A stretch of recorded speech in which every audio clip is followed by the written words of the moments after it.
Welcome to Wisdom Inspired, a podcast designed to help high achievers to eliminate burnout and overwhelm. Now let's prepare to open our hearts, our minds, and our notebooks to receive today's wisdom. Good morning, high achieving preneurs. Welcome to the call. We're going to jump right in. So we're in a series where we're discussing the various characteristics and principles to apply as an entrepreneur. And so we're breaking down each letter in the word entrepreneur. And we're in the home stretch, y'all. Today we're on the 8th letter in entrepreneur, and it's another E. And the E is for empowerment. And so today's topic is the empowered preneur. So just like we like to do in our coaching calls, we like to define words, right?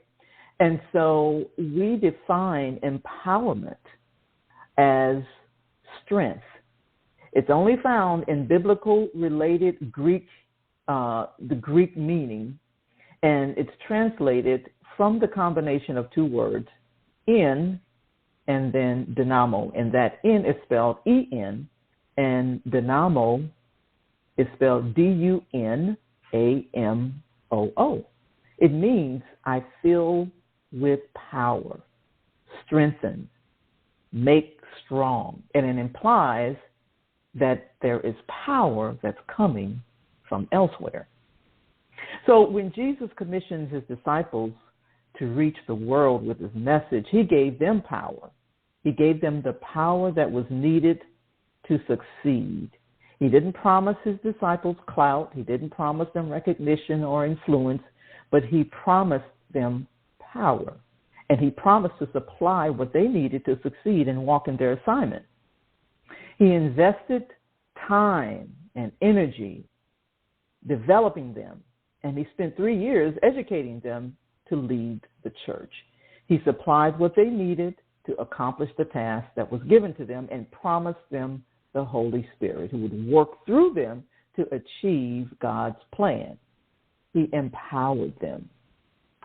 See, leadership is about empowering others that's assigned to us. And like Jesus, as leaders, we can supply the resources and create the type of conditions that allow people to do their jobs and walk in their assignment.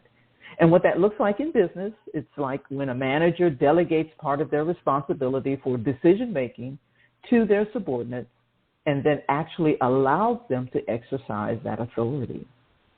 In a church setting, empowerment happens when church leaders delegate responsibility for ministry to their people and allow them to execute it, right? And so what I wanted to do was I wanted to close. We're obviously not going to be here long, but I wanted to close with an article that I read about a man by the name of Frank Laubach.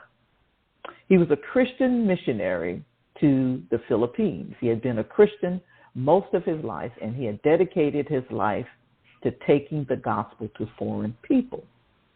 And so he had come to a point in his life where he had hit rock bottom. He and his wife had lost 3 children to malaria. And in his mid-40s, he gets sick and then quarantines himself from his wife and his only remaining child.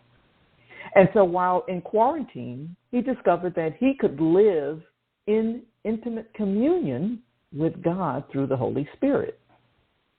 And so he began keeping a journal. Excuse me. And what I wanted to do was read an excerpt of what was shared from his journal. It's very, very powerful.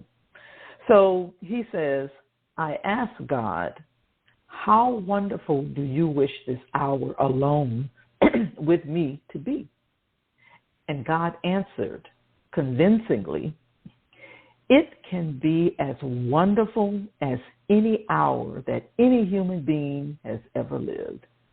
How fully can you surrender and not be afraid? And so Frank answered, fill my mind with your mind to the last crevice.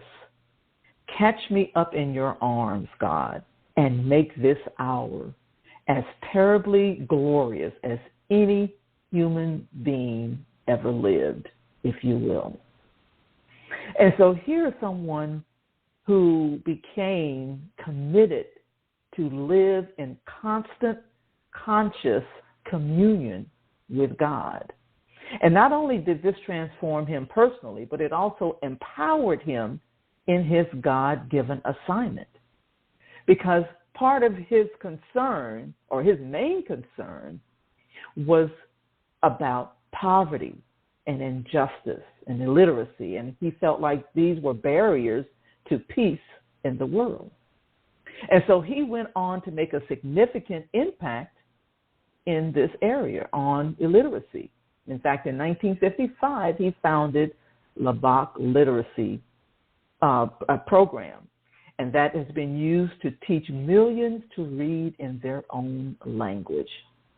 And his Each One, Teach One program, it became a slogan for his instructional program, which he is credited with equipping over 100 million people with the ability to read. And the reason I share that is because this is a testimony to the power of God to empower the life of someone who is completely yielded to God, because that's where it starts.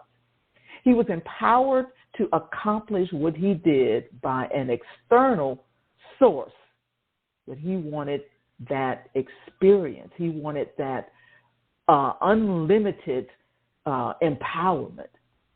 And that same power that was available to him is available to us. That same Holy Spirit who empowered those early followers of Christ and the disciples empowers us to serve and impact and enrich the world today. So when it comes to empowerment, it's a matter of God empowering us to be the people we were meant to be. And we cannot be the people we were meant to be without the empowering touch and the indwelling presence of the Holy Spirit. So I hope today's wisdom has inspired you. I hope it has inspired you in your spiritual and entrepreneurial journey. That is always our prayer. Remember to go to wisdominspired.net for the previous episodes, subscribe, and leave us a review. And with that said, meet us back on the line. Mondays and Thursdays, same place, the same station, same time, with more Wisdom Inspired. Have an amazingly productive day. I hope you enjoyed the episode of Wisdom Inspired that was brought to you by the AAC Co-working Community, a virtual community designed to support female entrepreneurs, business owners, and freelance professionals. For more, go to wisdominspired.net.